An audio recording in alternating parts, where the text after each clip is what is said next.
В школе было уже так достаточно хуёво, потому что меня на самом деле как-то сразу не взлюбили, я был таким изгоем в школе. И только вот в 5 классе, как у меня появился вроде какой-то друг, типа, просто я сидел на уроке, он подошел, говорит: граффити рисуешь, типа?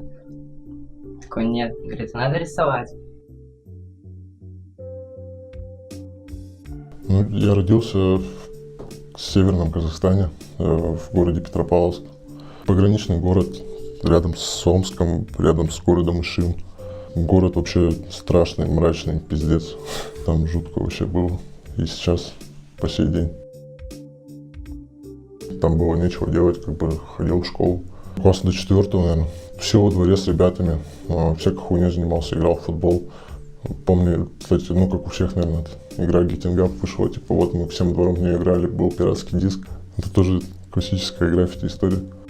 И вот после этой игры я типа стал на это обращать внимание. По сей день продолжаю замечать какие-то новые темы на улицах, куски, теги, всякую вообще вакханалию, которая творится вокруг. Потом мы уехали в Ханты-Мансийск, там вообще было затишье. Там какой-то тихий город, все пиздец вялый. Как я сейчас примерно.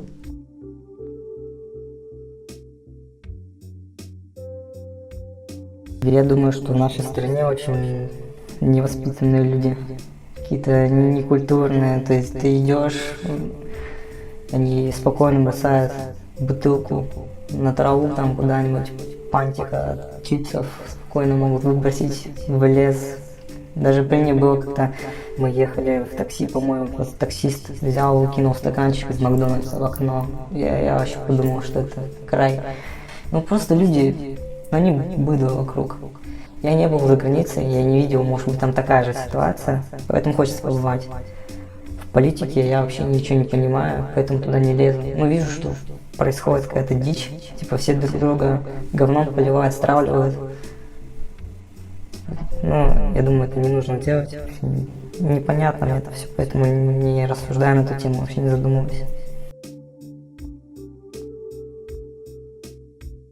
Да, ты знаешь, у нас просто в стране народ, который постарше, такое впечатление, что он изуродован всей вот этой плановой экономикой и всем остальным, то, что происходило в Советском Союзе. И, возможно, в этом дело. Хотя, с другой стороны, читая литературу, написанную в 19 веке и так далее, складывается впечатление, что ничего не меняется здесь, и вообще все так происходит и происходило всегда.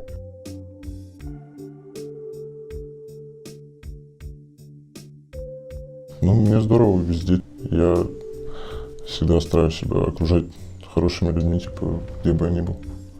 Либо, не знаю, когда я на выезде где-то, я один справляюсь, в принципе. Но здесь, в России, как бы люди помогают крепиться. Это круто. Здесь граффитчики, как бы, в основном представляют мой круг общения, короче. Так уж сложилось. И ребята все понимающие, что к чему вообще происходит. Да я не знаю, мне кажется, вообще у любого здравомыслящего человека есть желание съебать из страны. Я был просто в Европе, короче, и был в других странах, в других городах по России.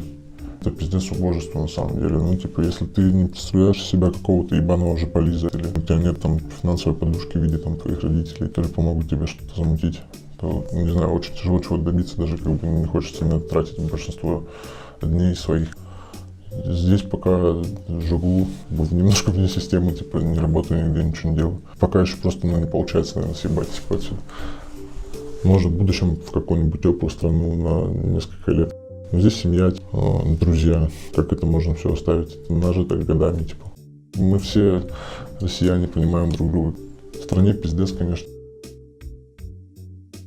Люди не хотят открываться вообще миру и понимать, что происходит вокруг. Всем похуй, все верят в то, что дают. Они жрут говно, их это устраивает абсолютно.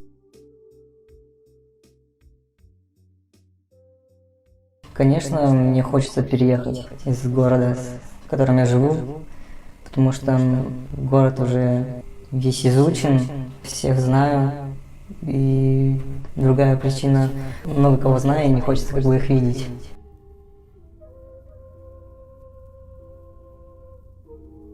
Да, были мысли о миграции там в разных плоскостях, то есть потому что, типа, Я периодически начинаю думать, что в стране происходит полный пиздец, и типа отсюда надо бежать, если вообще хочется выжить. Либо просто, когда я был в Испании, меня просто поразило, какая эта страна, как там хорошо, типа, люди друг с другом общаются. Помню, что там здоровались в лифте всегда соседи. И я, когда приехал в Екатеринбург, тоже стал здороваться со всеми соседями. И мне хочется думать, что поэтому у нас сейчас в доме все здороваются тоже.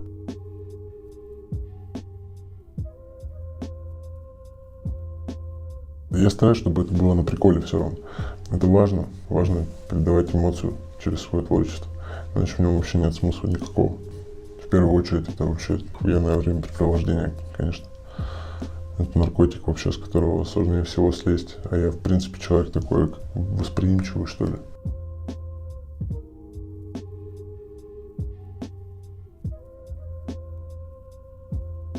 Ну, мимолетно были такие мысли, что зачем мне это надо. Но потом понимал, что типа я не смогу это сделать просто. Ну, пока живу только этим.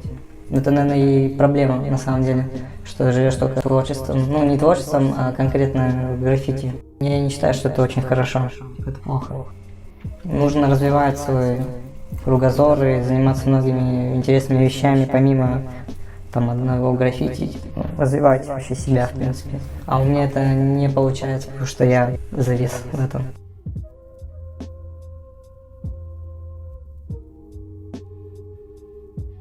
Утратил то ощущение, которое давало рисование, и переставал этим заниматься, но потом как-то снова типа понимал, что все-таки иногда есть такое, что ничего у тебя нету, кроме творчества, только оно тебя может спасти.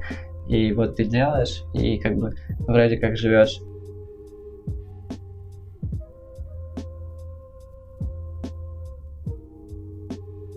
Не понимаю людей, которые бросают рисовать или вообще забивают на какие-то свои порывы творческие. Бля, да это дорого.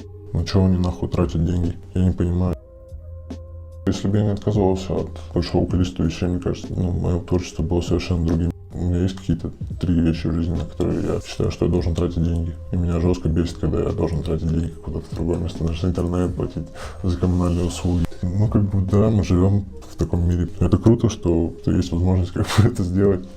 Можно, не знаю, есть руки многим, можно, блядь, заработать денег, решить все эти проблемы небольшие, типа, и заниматься творчеством. Оно не так много требует денег на самом деле. Пиздую эту работу ебаную.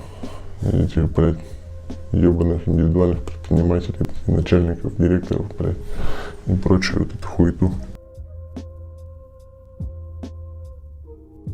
У меня, в принципе, родители, они тоже творческие люди. Отец дизайнер, а мать архитектор. Поэтому, я думаю, все понятно, почему я в творчестве. Это семейное.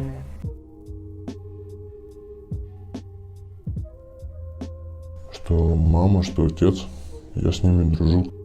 Я с ними предельно открыт, как бы они точно так же со мной, мы советуемся, когда какие-то сложные моменты у нас в жизни возникают, у них или у меня. Помогаем друг друга, поддерживаем вообще во всем абсолютно.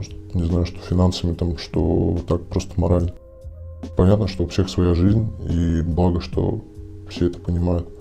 Ну, именно, что взрослые особо стараются не лезть. Они прекрасно знают, каково быть в этом возрасте. Мое культурное развитие было, в принципе, более-менее в порядке. То есть мои родители этим занимались. У меня у всех родственников, которые близкие, есть высшее образование. И они меня заставляли там и читать книги, и делать что-то еще. Старшее поколение изуродовано Советским Союзом, там молодое поколение изуродовано интернетом. И оно мыслит, и я тоже в том числе, многие мыслят и общаются готовыми фразами из мемов. Это догматическое мышление, которое, мне кажется, костылем мысли.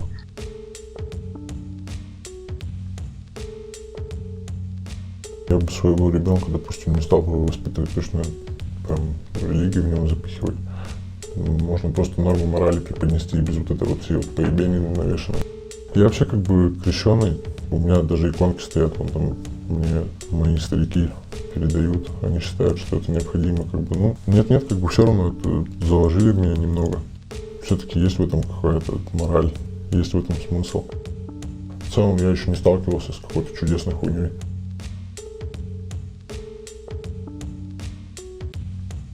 И я думал о том, что Бога нет, что мы просто все сдохнем, так давайте просто, может быть, веселиться, тогда делать все, что хочешь вообще. Просто как бы ушел с головой в гедонизм какой-то. Меня привело это к ужасному психологическому состоянию. Я уже начал думать о смерти в том плане, чтобы совершить самоубийство. То есть много раз подходил к окну, типа, с мыслью о том, чтобы, может быть, сигануть, типа, с мыслью о том, умру ли я, если я прыгну со своего 6-го этажа, или не умру и, типа, вообще останусь инвалидом. Ну, и не решился это сделать. Сегодняшним днем живу. У меня нет четкого какого-то расписания. Все самотеком. Но я немножко влияю, конечно, как бы, но в целом ничего не планирую. Хотелось бы научиться резко переключаться между режимами работы организма, там, тела, мозга, короче, вообще вот это все активности. Мне просто похуй. Ну, сложно это все контролировать, типа я не сильно заморачиваюсь. Стараюсь, чтобы это все фоном происходило.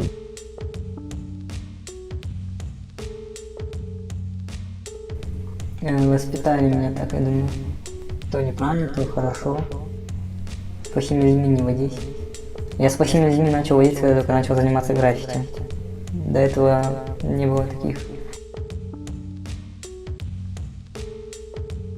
У меня есть друзья, но первые друзья у меня появились, когда мы начали вместе употреблять наркотики. То есть когда мы начали что-то двигаться и так далее. Если знаешь говорить о том, что человек создан по образу и подобию Господа Бога, то если Бога называют Творец, то человек тоже Творец, каждый человек Творец. И творчество — это есть движущая сила, через которую он завершает самого себя, так как он родился, будучи белой доской, и жизнь ему дана для того, чтобы развиться и перейти, может быть, какое-то некое, не то чтобы измерение, но состояние, которое будет выше, чем то, с которым он родился. Люди — это просто спящие боги, могут сами реально стать теми, блядь, о ком они фильмы смотрят, книжки читают, слагают легенды, рисуют иконы там и прочее. Всегда завидовал тем, кто может, например, посидеть за листом бумаги там час, 4 часа и долго рисовать, что-то придумывать. Потому что моя мысль непоследовательна. Очень сложно обладать усидчивостью такой, сделать какой-то очень крутой холст, там, не знаю. Вот, может быть, усидчивости себе немного. То есть на стенах рисовать — это все-таки более активный род деятельности, как бы, чем дома сидеть, на бумажках там рисовать, блядь. У меня даже нету ничего, карандаш, это фломастер. Ну, есть там акрил, маркеры, но они лежат просто, блядь, не знаю, уже годами. И я им не пользуюсь, просто никак не эксплуатирую.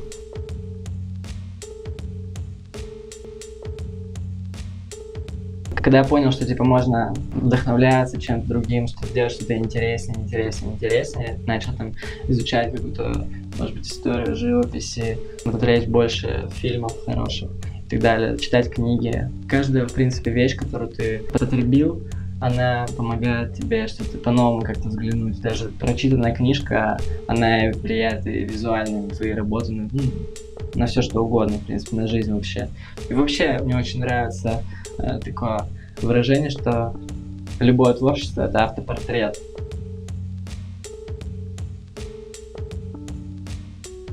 Мне очень сложно было нарисовать что-то новое. Почему-то сам себе говорил, что это необходимо, прям, что должен что-то крутое сделать. То, что я рисовал, мне казалось жестким дерьмом. И я потом в один момент подумал, блядь, да какой бросать по, я на это столько вообще времени, сил потратил. И чем бы я, блядь, занимался? Страшно представить даже все без этого всего. Кем бы я был, с кем бы я общался. Нравится коллекционировать свои работы, посвящать их там чему-то, кому-то, связывать их с ассоциациями какими-то. Каждый раз это история, потому что это, блядь, нелегально. Я не знаю, я не рисовал легально уже хуй знает сколько.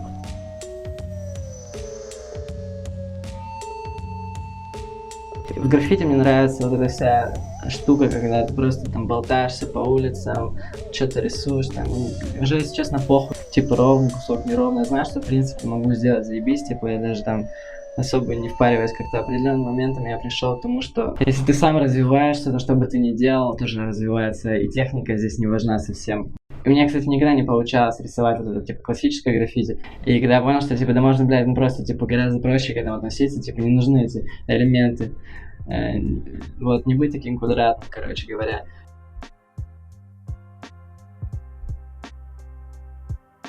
Хотелось бы показать себя, что, ну, я есть. А вы думали, что из меня ничего не получится, и типа вы меня презирали. Есть такое, но это все из детства идет. Глубокого школьное время. Не люблю школу, вообще ненавижу. Потому что там много злых людей было.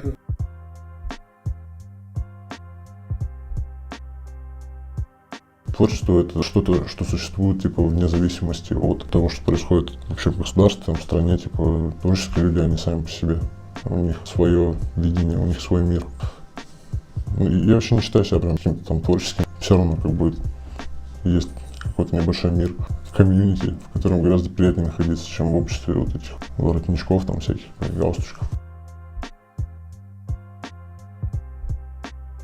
В какой-то определенный момент, когда я понял, что было, блядь, охуенно рисовать граффити, было бы круто зарабатывать деньги, какой-то коммерции, типа организовать бизнес, там, что-то сидеть, сложив ногу на ногу, рисовать граффити, блядь, гонять по странам, вообще охуенно жить. И я понял, что, короче говоря, это так не получится у меня, потому что, ну, в силу склада своего ума просто я не вывезу построить какую-то систему, которая бы работала, или встроиться в какую-то систему, которая уже работает, и найти свое место в ней. И я подумал, что в конце концов единственное, что мне остается, это только быть художником, зарабатывать этим деньги, но и никогда не хотелось становиться ремесленником каким-то. Странное такое явление вообще, все вот эти вот выставки, блядь, все вот эти вот творческие люди и прочее, вот это поебень. Непонятно, где элита, а где не элита, раз мы в этом обществе живем.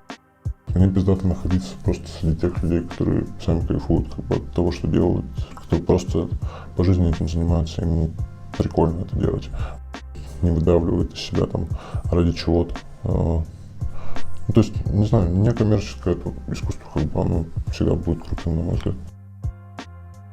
Не воспринимаю всерьез, типа, не серьезное отношение к граффити, как бы, эти чуваки неинтересны мне как будто бы становятся.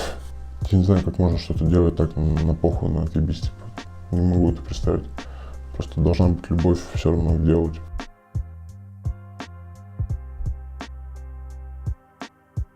Я занимаюсь медитацией, но каждый день стараюсь это делать. Утром, вечером вижу какие-то плюсы в том, что начинается немного, как будто вот какая-то линия в голове, которая должна быть прямой, но у меня она завязалась какой-то гигантский невероятный узел, как на наушниках в кармане. И с каждым днем, когда я что-то делаю, когда я задумываюсь о том, что я делаю, как я поступаю, хотя я схожу с этой дороги постоянно, но стараюсь на нее возвращаться, я чувствую, как этот узел понемножку начинает развязываться в моей голове.